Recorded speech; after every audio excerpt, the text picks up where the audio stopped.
Well, so it's 2 o'clock on my clock. Just to very briefly introduce this session, 3 o'clock on Europeans time. I saw some looks of confusion there.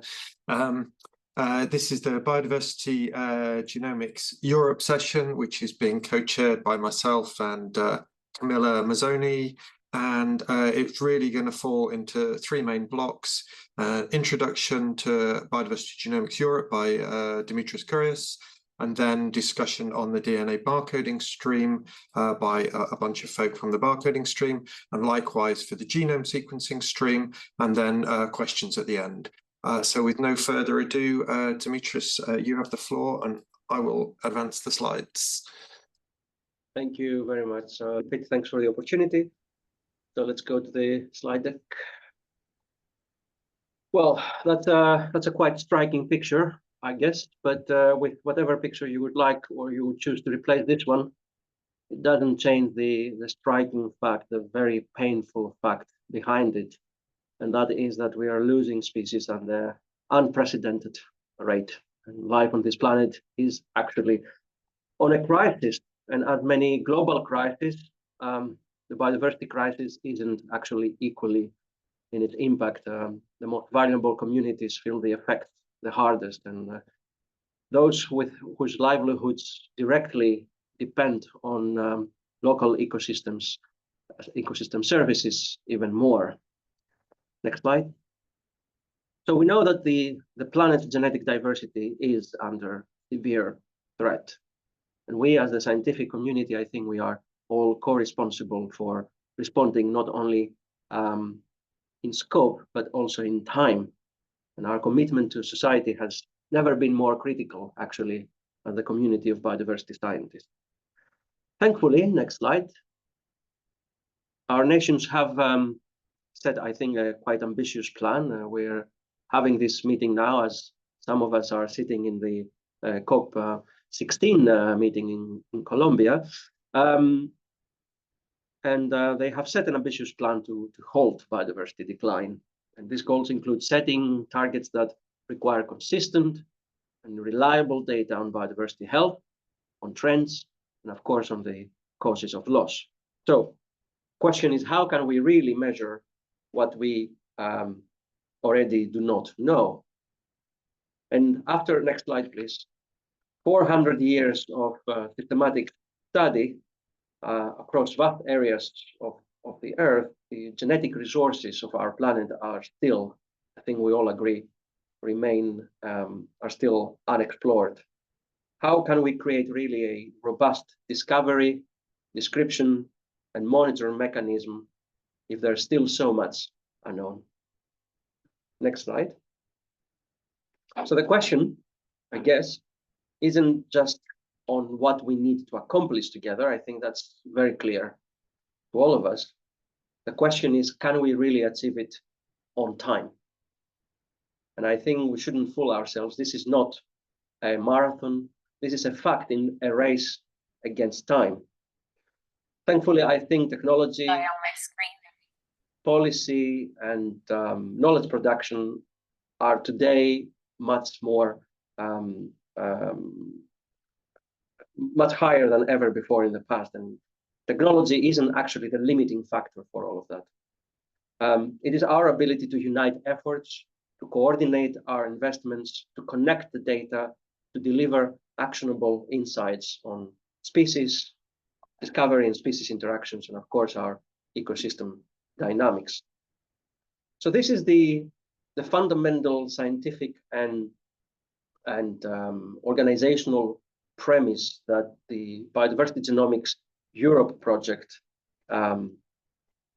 sits upon. So next slide, please. Great.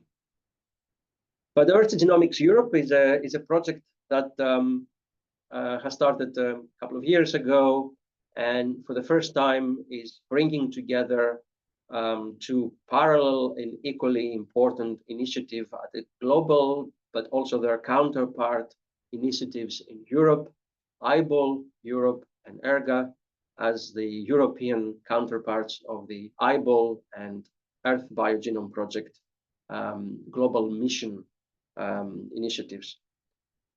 And the project brings together, next slide, 33 partners across Europe, has a budget of approximately 22 million, coming from our three main funders, the European Commission, UKRI, and the Swiss government.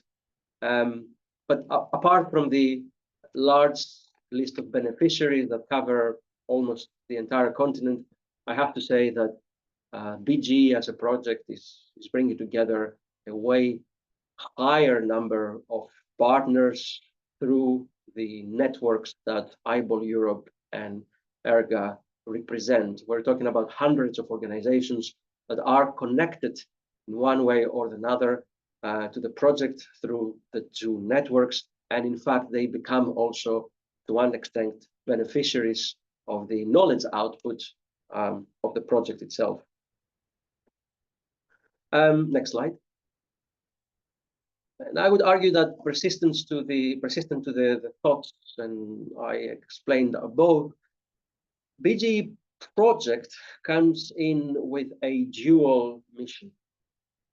On one hand, to work at the European continent on a systemic level and essentially help us bring together the national and institutional level initiatives in order to build those economies of scale that are required to be able to achieve that kind of mission level objectives that I explained before, and deliver a proof of concept on how we can actually achieve transnational collaboration, on how can we rely on resources that are spread across Europe, not equally spread across Europe, and establish a mechanism through which we can deliver more than the sum of the parts.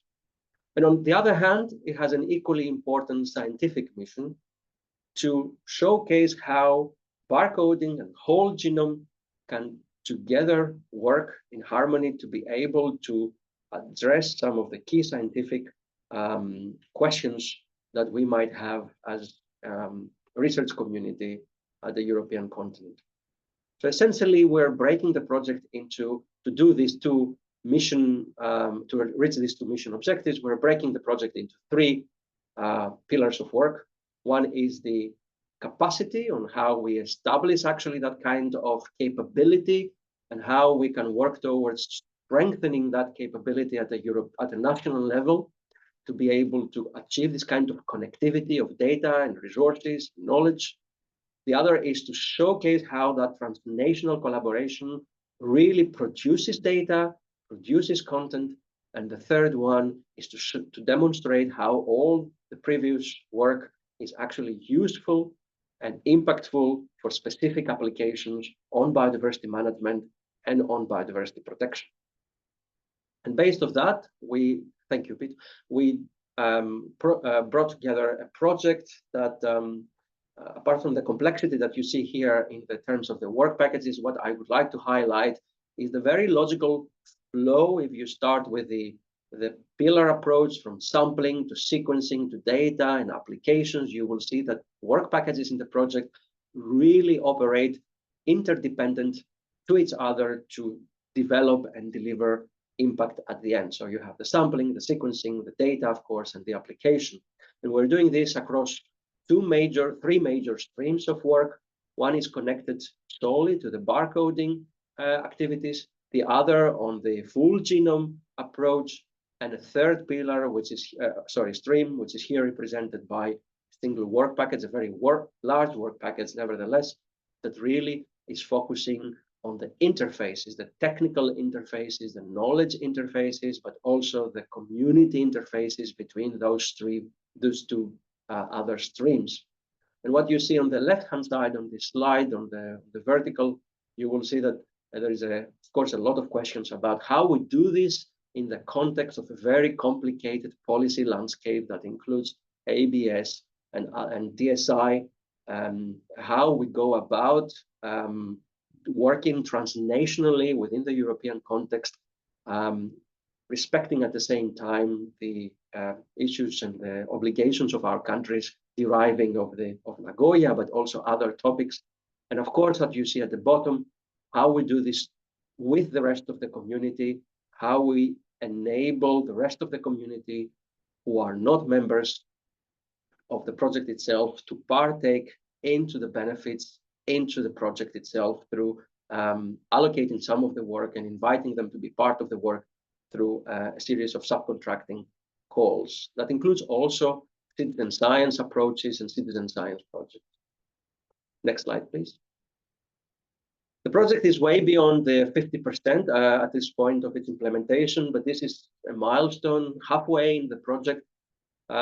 We have achieved a series of outputs and outcomes that span across these three pillars that I explained before: the capacity, the production, and the application.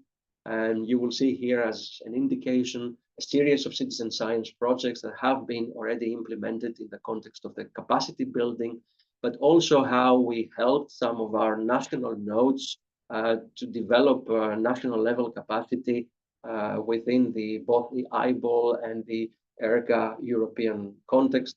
In terms of production, there's a lot of work here that actually relies on that transnational collaboration, and a lot of issues that we have identified by executing this project that have to do not so much with the work packages themselves as they were described, but with the arrows that connect those work packages. And those arrows can be literal arrows in terms of actually moving data and moving samples from one place to another, but of course can be more theoretical arrows on how we actually enable the streamlined collaboration between people and organizations and institutions that are not used to work in this way. And finally, you will see how we are bringing some of those outputs into specific applications for the protection and understanding of certain taxonomic groups. Next slide, please. So this is more, and you will hear more about the details of this project from the two streams, the barcoding and the whole genome through this session. But I would like to wrap up this introductory talk about the project, highlighting that the BGE, despite its size being one of the largest European projects at this point on biodiversity genomics, essentially is not enough to even put a dent on the scale of the mission that we have ahead of us. But it does something very important. It really sets the foundation for the direction of travel on how we would like together as a European community to address this issue. And that has to do with understanding the level of efficiency and effectiveness that we need to achieve together if we are serious about achieving the mission, not only the scientific mission, but also delivering valuable data for and knowledge insights for policy making in the context, for instance, of the targets of the global biodiversity framework. And I think, next slide, please. And I think what's very important here to share with you as an understanding on how BGE is looking into the future is that essentially what we are facing is two faces of the same coin. From one side, we have a very actor-driven, vivid community of individual researchers, of individual organizations that are putting forward local projects, that they are competing with each other for short-term funding in the life cycle, the typical competitive funding landscape. And of course, they inform their activities on the basis of their local needs or regional needs, scientific or policy. And on the other hand, we have planetary scaled missions like EBP, for instance, and the Planetary Biodiversity Mission. We have a need for long-term funding, not short-term funding, for sustainable funding that sustains operations and sustains mechanisms. And of course, we also have the need for a global perspective. And these two worlds usually sometimes collide with each other. But I think within Europe, we have a mechanism that allows, instead of that friction, to turn that friction into really a collaboration and get the best out of these worlds. And that is, next slide, please. I think the world of the European research infrastructures that are mechanisms that are set forward to achieve exactly that connection between the long tail and the grassroots needs of the scientific community and on the other hand, funnel all of that effort into mission-based approaches, into long-term funding perspectives, and of course, deliver impact towards the big questions. We believe that this world of the European research infrastructures, as it is manifested through, for instance, the European Strategy Forum on Research Infrastructures, and carried forward by many of our European infrastructures in the world of green life sciences and biodiversity, is the way through which we can carry forward the mission and the objectives that we have within BGE. And this is how we would like to move forward in the next few years. Next slide. I would close with this slide that's saying that European research infrastructures are not only technical constructs, they're essentially socio-technical mechanisms through which we can achieve different levels of collaboration. Infrastructures like this can act as alliances, essentially helping us funnel and organize the priorities around our joint scientific programs. They can act as commons in the sense that they can put together this kind of common elements on top of which we can build interoperable science, interoperable data sets. They can help us actually better organize the work around best practices and standard operating procedures. They can help us build that level of a backbone on top of which we can scale activities at local scale. They act as federations as well, in the sense that they help us distribute the effort in a way that is connected and in a way that leads into an interoperable network of actors. And finally, they are mechanisms through which we can achieve orchestration of that effort in terms of the funding and funding allocation, in terms of optimization of projects, and of course, towards recognizing the work and the efforts, each one of all of us, each one of our distributed mechanism is putting towards the achievement of the final goal. BGE will continue working to finish, of course, the deliverables and the work that we have within the project. But I'm very happy to see that the community is standing behind it, not only as a project, but as an initiative that we hope will get us through the next steps in the years to come. So I will I stop here and I'll give the floor back to Pete. Thanks. Thanks very much, Dimitris. So, sorry, just navigating the windows here. So what we're going to do now is just give a flavour of some of the progress of Biodiversity Genomics Europe across the two streams. It's going to be very selective in nature. We're just going to draw on some of the highlights as we're just past the midpoint of the project, but also some of the lessons learned. And starting then with the DNA barcoding stream, and this is going to be a tag team presentation.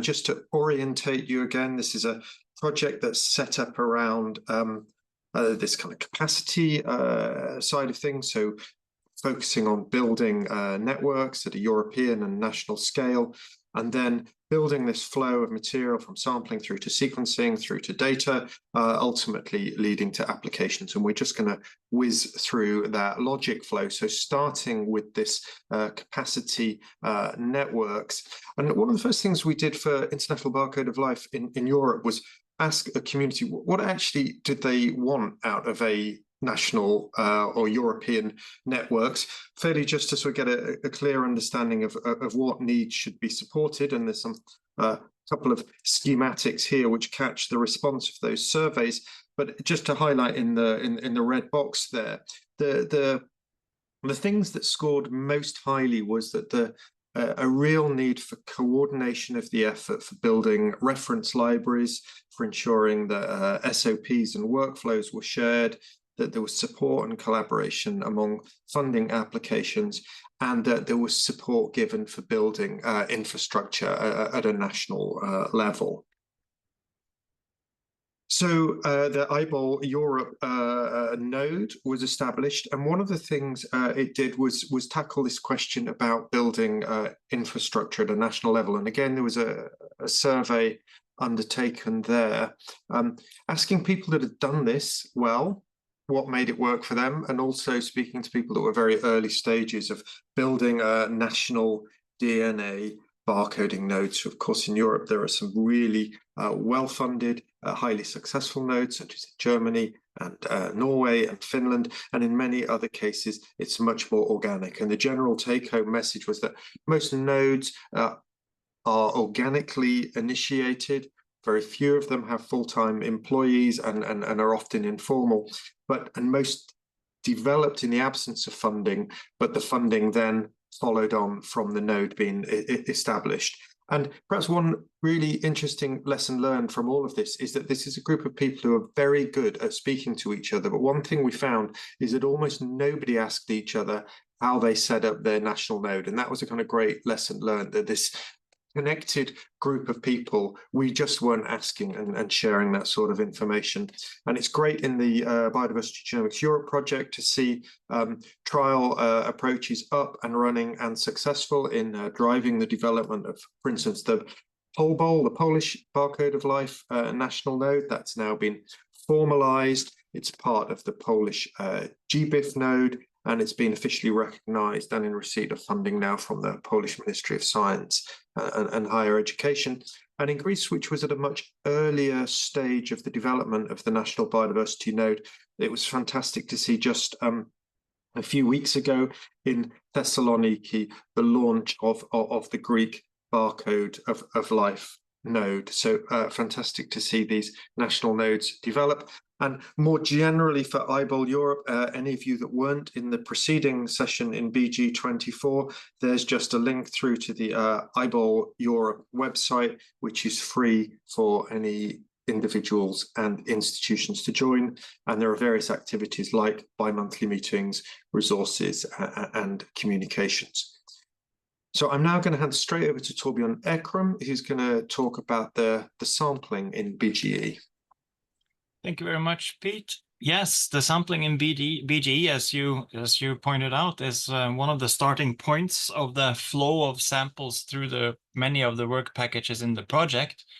And of course, when we started off with iBOL many years ago, we could sequence anything. But now we really want to fill those gaps in the barcode reference library. And with that many thousand species already represented, it was important to us to build a gap list and also keep that updated so that we know which species that we are sampling. And based on this gap list, then we've been surging through museum collections and doing fieldwork, and also had people from outside of the project contribute with fresh specimens to fill those gaps in the barcode library. And you see some numbers there of what we have sampled. For some of these, it's quite a bit of research and development involved, because as sequencing barcodes out of a few hundred-year-old type specimens might be quite challenging. So I think that's a great effort of this project. Our future plan then for the sampling is to continue the museum sampling. We are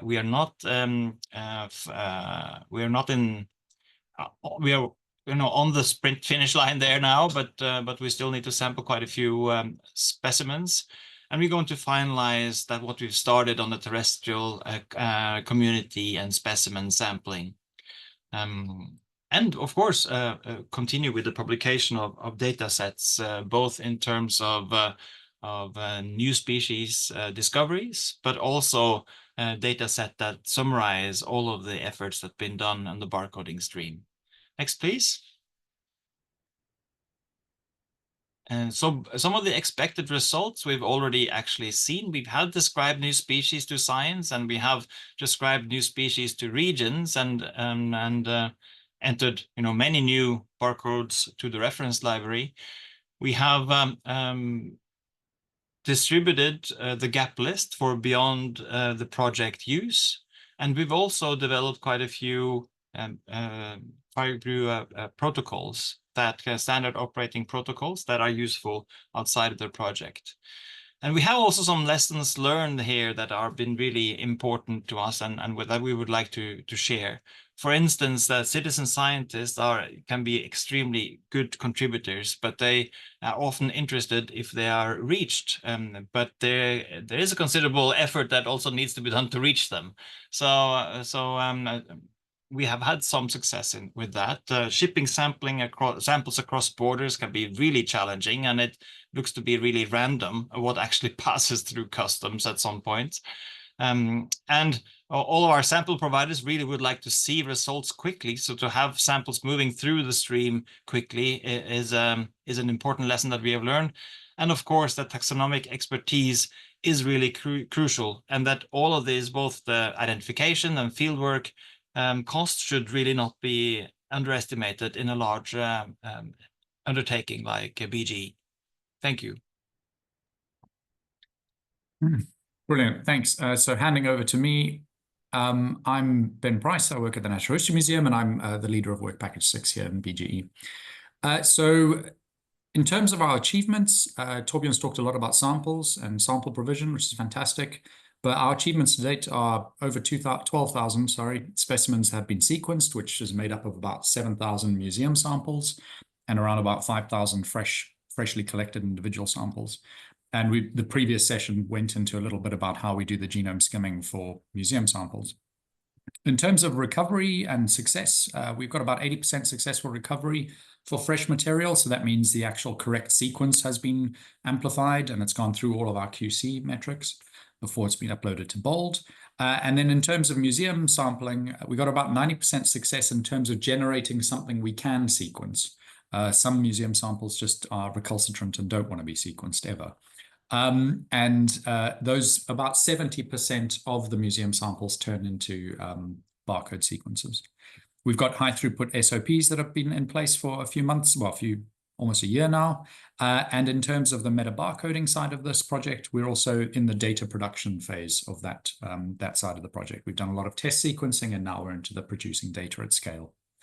The future plan, where we have to upscale even further. It's this continual sort of Red Queen hypothesis of chasing yourself there. And so we need to upscale to be delivering around 3,000 specimens per month from the fresh and museum single specimen parts of the pipeline. And that's through refining our workflows and increasing our use of high throughput robotics. And we're expanding our single specimen sequencing to include plants and fungi. We started with insects, everyone's favorite group, and then widened that out to arthropods, and now it's the plants and the fungi's turn. And then from the metabarcoding side, again, upscaling metabarcoding data production. Next slide, please. What are the sort of expected results and impact? Well, a real breakthrough in museum specimen sequencing at scale, I think, and that breakthrough is technological, but it's also cultural. So the ability to go into museums across Europe and then know that we have robust protocols that can extract the best quality data from those incredibly unique and valuable type specimens in particular. We've got lab SOPs. I know Torbjørn mentioned SOPs that are useful beyond BGE.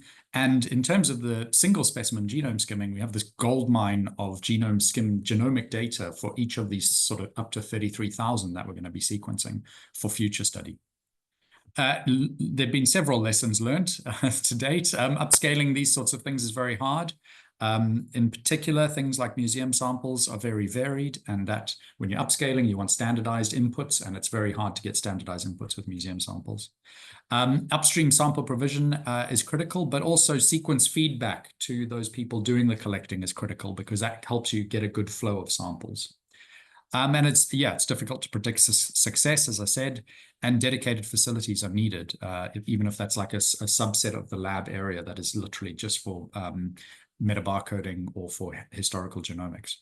Robotic implementation takes a lot of time, and we don't always need robots. Sometimes there are actually simpler, cheaper ways of actually being quicker without the use of robots.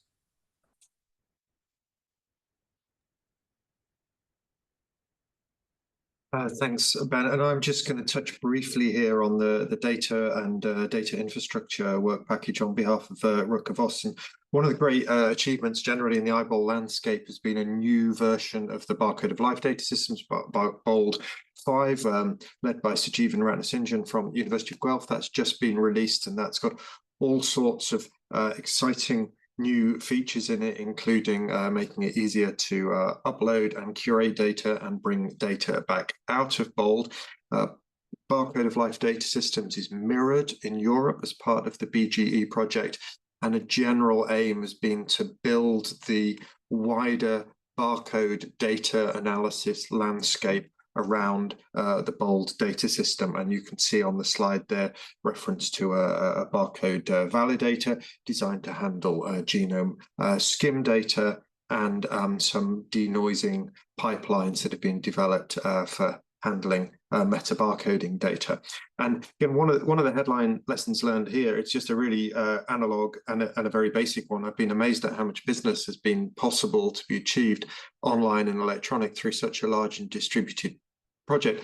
But what we've found time and time again is that the value of in-person meetings for solving complicated problems just cannot be underestimated. That's a very kind of basic observation, but it's one that resonated very strongly in the project. Over to you now, Brent.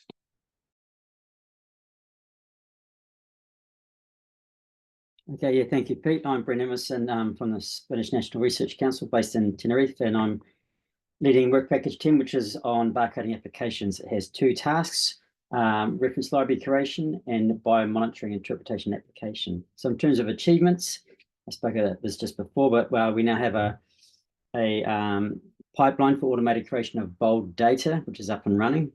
And we have numerous experts that are now being contacted and participating with the manual curation. For the biomonitoring task, we have good progress towards developing a workflow called Bioscan Flow, which will be a meta-barcoding workflow that is designed for non-specialists who can then get involved with barcoding, someone coming from no bioinformatics background. And that's being implemented within a graphics user interface. And we've also implemented denoising softwares into that for quality data analysis. Future plans for the reference libraries, we plan to complete a tool for passing pre-curated data to experts to facilitate their manual curation. And we plan to have a lot of manual curation going on within the next year. For the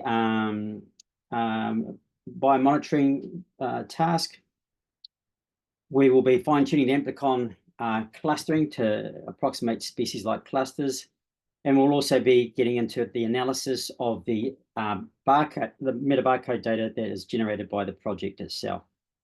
Also, next slide, please.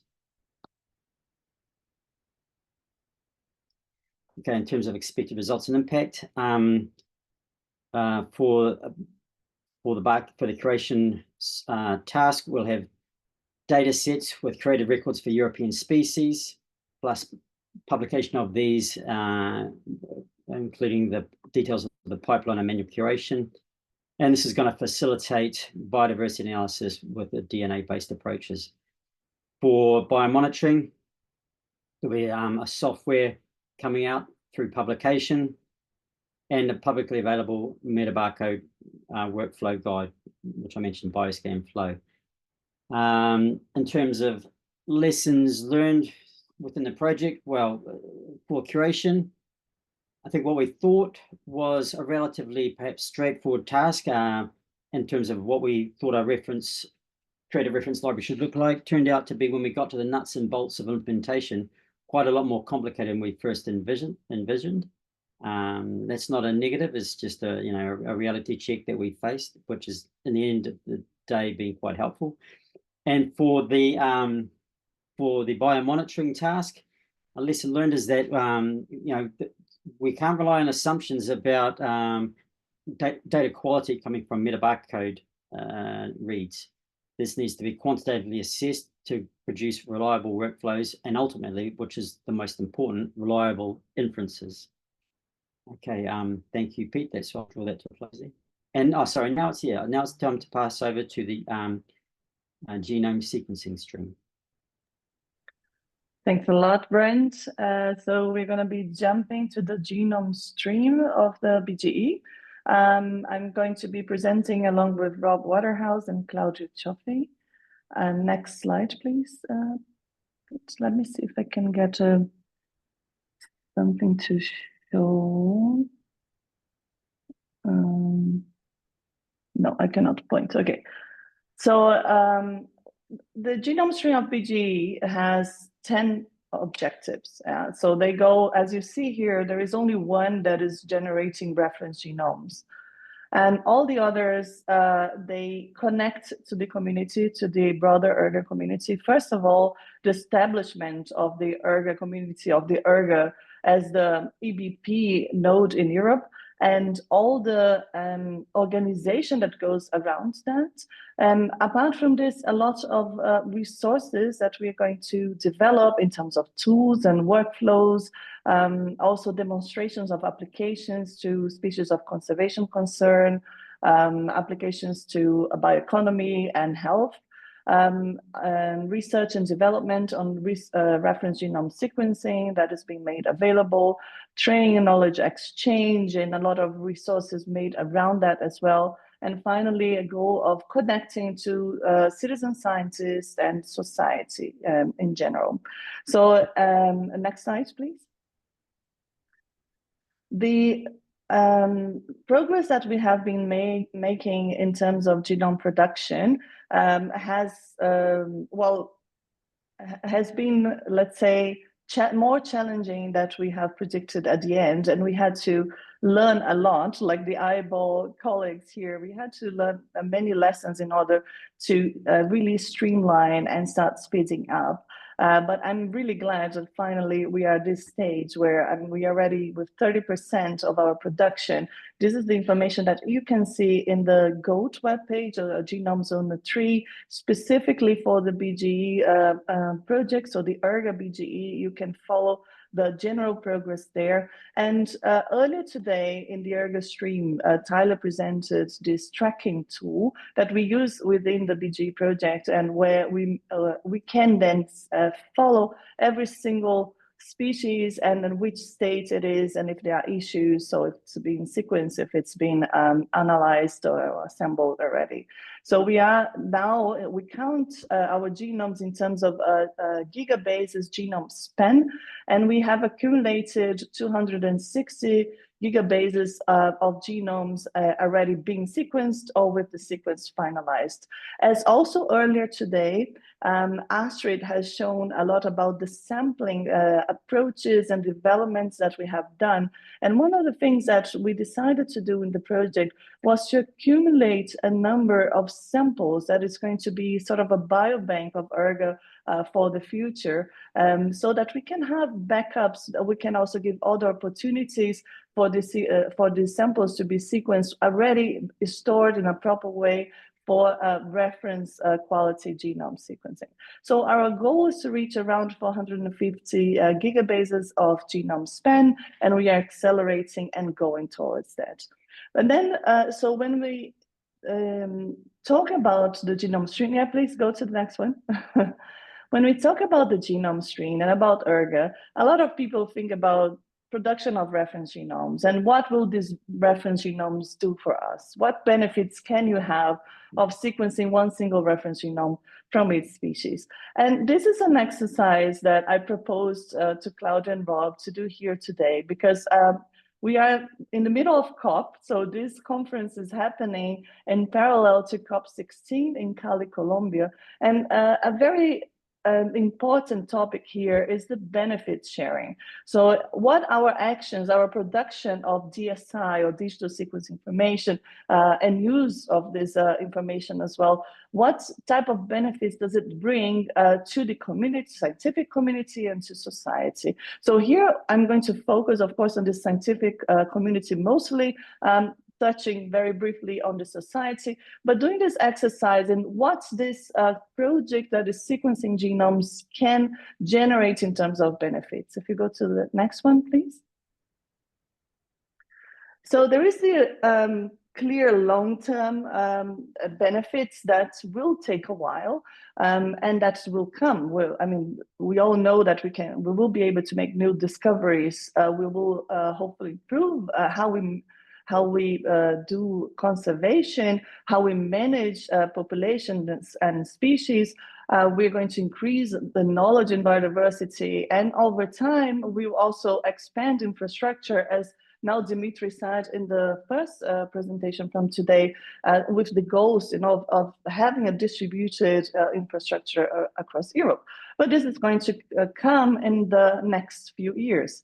However, everything that we are doing within BGE, and now I'm talking about more specifically the ERGA stream, but the iBOL stream is the same, generates a lot of immediate benefits. In the short term, we are promoting tons of collaborations, synergy, knowledge transfer, capacity building, research and development, including new protocols, and inclusion. So this is a very important point in the BGE and ERGA in general, that we are including as much as we can different countries that maybe don't have yet the infrastructure or the expertise to build their own projects, but by participating in projects like this, this can maybe help accelerating the use of genomics for biodiversity in those given countries. Next one, please. So you have seen a little bit about the project and how is the structure. So our project is organized by these pillars: field to lab, sequencing at scale, data to applications, and biodiversity applications. And we at ERGA have then 4 work packages, each representing one of the pillars, plus the coordination one, the work package 3. I'm going to walk a little bit through each one of these pillars, and then continuing with Claudio and finally with Rob, showing you how the actions within BGE are generating, what types of benefits we are generating in the short term. Next one, please. So earlier today, also Astrid presented to you a lot about the sampling side. So one of the sampling side of BGE ERGA stream was subdivided into 3 big blocks. One of these blocks were for the ERGA community individuals to propose samples, propose species, and provide samples. So they become then our sample providers. There are about 90 individuals from 22 different countries, but they were not simply sample providers. They interacted a lot with the project in different ways. So one is that we really focus on having a taxonomic breadth. As you see here in the bottom, we have a bunch of many different types of invertebrates, platymids, different plants, fungi. So we tried to include as much as possible unusual species coming as they were suggested by the sample providers, and in some cases even favoring them. They got instructions for how to handle their samples, how to ship them in very high quality, support for the metadata submission, which is standardized now within ERGA, much stronger connection to ERGA. So by participating, all these individuals, they feel more connected to ERGA and hopefully more engaged in the different committees or in the different actions that ERGA promotes. They are also going to get first authorships on the genome nodes that we generate for each genome that we produce from the community sampling. And finally, biobanking guidelines, because all our samples are biobanked, or at least the goal is that all of them are biobanked. You can see here all the countries that have been contemplated where these individuals are sitting. And this is a very interesting breadth and wide community. Next one, please. Then the other type of sampling that we had were on hotspots. So what we called, we invited, first we had actually 3 hotspots that were already partners in the project, but we invited more applications so that we could increase as much as we could the breadth of hotspots across Europe with different types of ecosystems, different types of taxa in the focus. And these groups then these were groups that went in doing mostly bioblitzes in their ecosystems to collect high quality samples for the ERGA biobank, let's call it this way. So we are going to generate then genomes from endemic species from these regions, There were new multidisciplinary teams that were formed so that they could do this type of sampling. There was capacity for high quality sampling, so there was very specific protocols for them to follow so that we could have the quality that we needed for reference genomes. Now we have large frozen sample collections that can be used for future projects for reference genomes, and they will get co-authorships on publication. And next one. Now jumping to the next pillar, the data to applications, there's been tons of resources that have been created there that connect to the different parts of the workflow of reference genome generation. So we can even start with the metadata records for the samples, where the COPO system is brokering this and can directly submit biosamples to the ENA. So it's a way for us to guarantee that our metadata is going to be standardized, it's going to be there, and it's comparable across species. So the work package 9 or the data to applications also take care that the raw data that comes from the lab is properly submitted to ENA, also in a standardized way with all the quality controls that are needed. Finally, when you go to the workflows, the bioinformatic workflows, earlier today, Diego also presented the ERGA assembly report and the reviewing system that we are establishing with peers. So where nobody needs to finish a reference genome alone. Sometimes this process of assembly and curating can bring a bit of uncertainty depending on the species and the level of experience of the person who's performing that. And by having a system where you have someone else with experience helping you in this process has proven to be not only super useful, but also very educational for all the ones involved. Finally, we are hopefully going to produce this genome report engine that is going to automate this the data publications, and this can be used. It's going to be open, as most of the things from BGE, apart from the production of data itself, the resources, they are not only open for the entire community, but they have the participation of the ERGA community through the committees where all of these are discussed. Next one, please.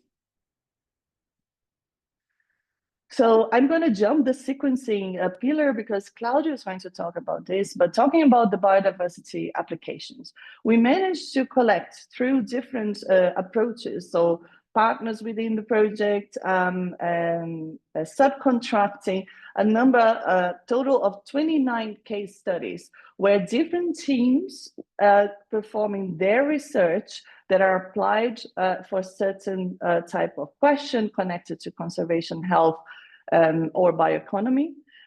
All of these case studies that involve reference genomes, some of them being sequenced from within the project, but they all involved reference genomes, and they are not alone on that. So we are forming a network of scientists that are applying this data that can then exchange a lot among them and with the ERGA community as well. We're also giving a lot of support for stakeholder interaction, which is a key thing for these applied case studies. So many of the different case studies had some sort of connection with stakeholders, but there were certain things that were missing. And now by exchanging among them, by interacting with the experts from ERGA, from the Citizen Science Committee, and from within the project, we hope to boost this connection with stakeholders so that their engagement in these projects and in future projects are even higher. So they also get closer connections to ERGA community the same way as the individuals there that were providing samples. We hope that this inclusion will bring engagement. Yeah, that will open new connections to participating in the larger consortium. And finally, these are their case studies. So they are the leading authors in the publications that are going to come. So, and here you can see also the breadth of the countries that are contemplated where the PIs for each of the case studies are sitting. So this was it from these pillars. I'm going to now pass on to Claudio, who's going to talk about the benefits from the sequencing pillar. Claudio? Yeah, thanks, Camilla. So as Camilla already mentioned, sequencing teams basically deliver reference quality genomes from critical biodiversity, biodiversity hotspots, and ERGA case studies. And let's say that they foster, encourage the exchange of expertise across biodiversity sequencing community. So reference genome sequences are produced for a nominal 450 gigabase genomes farm for between 350 and 500 European endemic and threatened species, species important for agriculture, fisheries, ecosystem function, as well as pests and disease vectors. And Camilla summarized the amount of data we produce so far. Most importantly, the samples for genome sequencing are provided by the wider ERGA community, as well as through BioBlitz events. So the first benefit are basically, the first benefits are for the annotated reference genome themselves, which, as you know, can be used to provide assessment of diversity within and among taxonomic groups, and are important to reconstruct species evolutionary histories, including also recent demographic dynamics influenced by anthropogenic environmental change. And they also provide power to detect functional variation and understand local adaptation, which is, of course, fundamental to guide population management and conservation efforts. And next, so sequencing teams, as Camilla already mentioned, also produce reference genomes for a diversity of case studies, including systems of conservation concern and endemisms, as well as systems of bioeconomic importance. And combining these with population resequencing data showcase how reference genomes are key components to support decision-making for habitat restoration and also population reinforcement. Next. So while the data we generate in the project is of course very important, even more critical is the establishment of the connected, say, European Biodiversity Genomics community.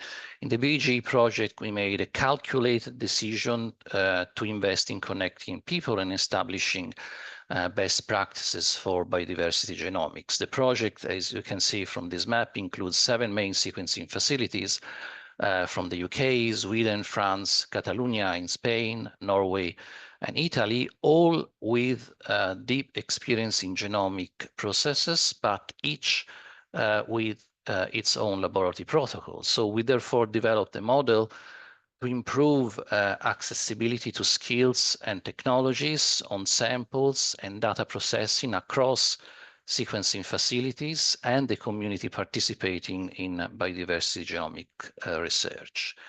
And next, we basically share ways of working through agreed sample collection standards and analytical tools, and also co-created standard operating procedures for the latest technical advances and improvement in DNA processing.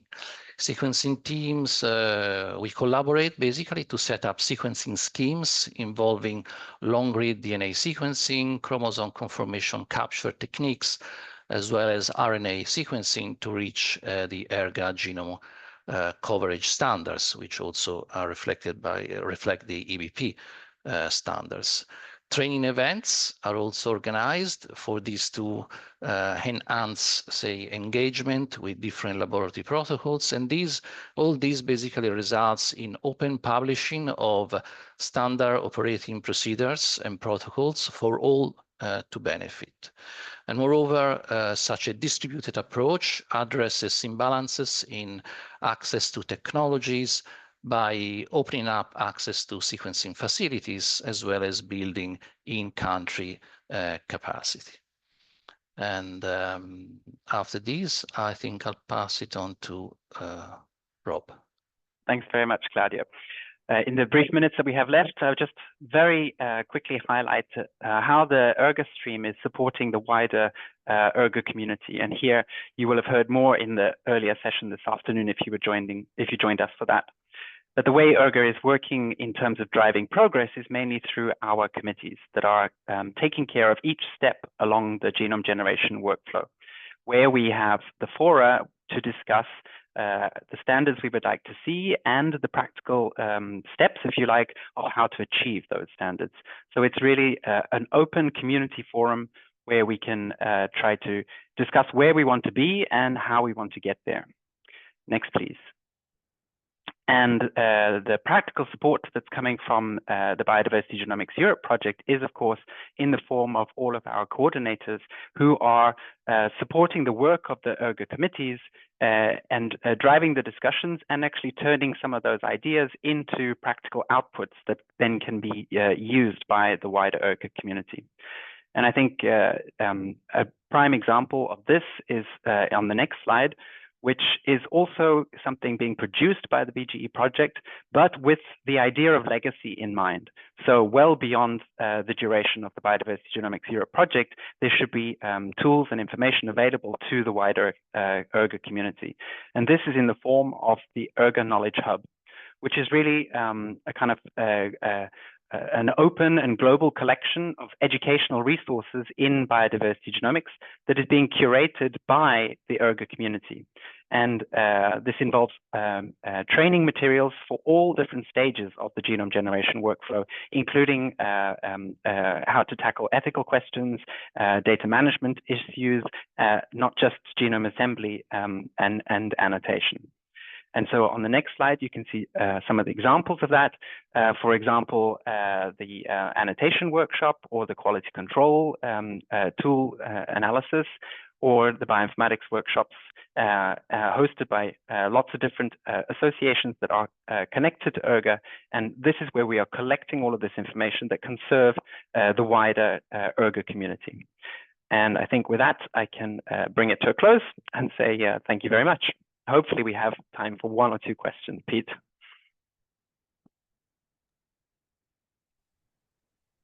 All right, I think we are on the top of the hour. We need to jump to the next one. Pete, do you think we have time for 1 question? Time for 1 question really fast. And if there aren't any, then I think we should jump to give people a chance to breathe before the next session. That's right. There was a question in the chat, but it has been already quite well discussed there.